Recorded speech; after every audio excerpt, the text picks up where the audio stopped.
We're here with D.R. Rice, the author of Vatis, and he is here giving us an exclusive interview of his book. You can only get it through him or at Fat Cat Comics. Now, Vatis, where do we even begin to talk about this? I don't know where to begin. Its creation started about 2 years ago. It's about conspiracies, about hidden history. It's about religion.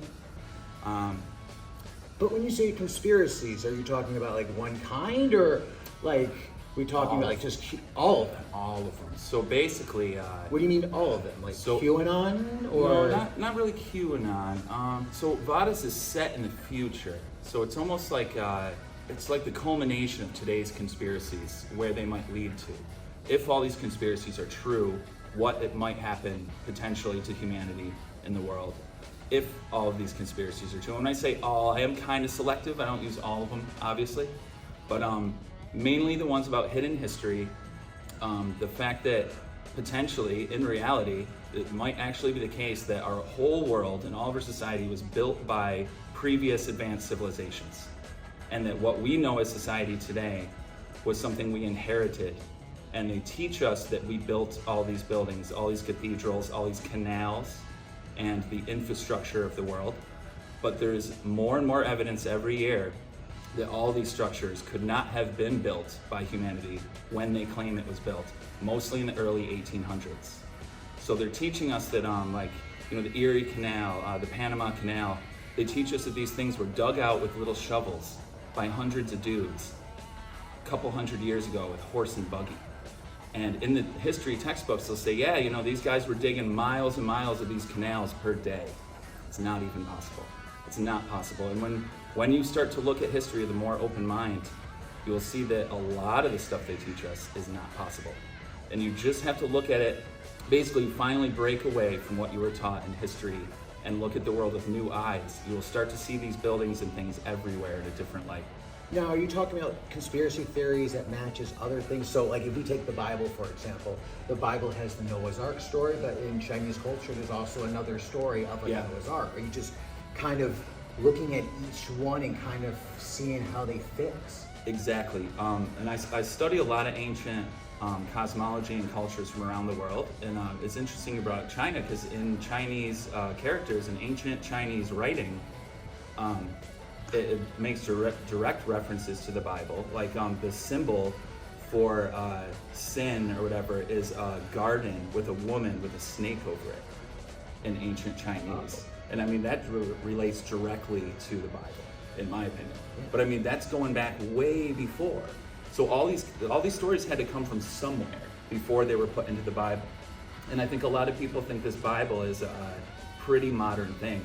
But I think it's a collection of all of the world's stories, all put into like a way that it could be fed to modern Europeans and people today. So your book, this is the first time you've written a comic book? Yes. And just jumping in, why comics? Why not a novel or That's a good question. Something online stories?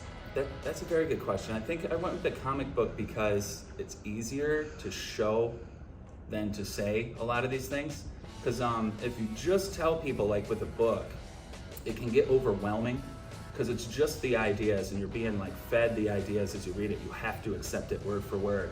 With a comic book, you can show someone something and then they can read it, and then later they can go back and look at that and say, I didn't even think about this in the background. Now that I look at all this and put it all together, it's painting a different picture for my mind instead of just telling someone this is the picture. You know what I mean? So that's why I chose a comic book. It's a little more open, a little more creative ways. Almost like if you had a book with pictures in it. But it's just, to me, it's just more fun to have the action aspect. And this is your first time drawing the book too, right? Yeah, it's my first time drawing a comic book. So I do like painting and stuff as my usual art. So it's the first time I've converted over to draw characters, faces, all that kind of stuff. Do you notice yourself, like, what differences is it drawing a painting versus comic? What's some of the barriers that you're like, whoa, didn't realize that was a thing? That's a good question too. There's a lot of it. So I mainly do like landscapes and stuff when I paint. And that's very easy for me. And if I do that in a comic book, it's incredibly hard. And it almost led me to think like maybe I should just paint my backgrounds and draw comic characters into them. And I kind of tried that. it didn't work. It wasn't the same. So I use like Photoshop when I draw the comic book, and it is a form of cheating, but it makes things a lot easier for me. I can like use references and look at them, but mainly I draw everything with pencil first.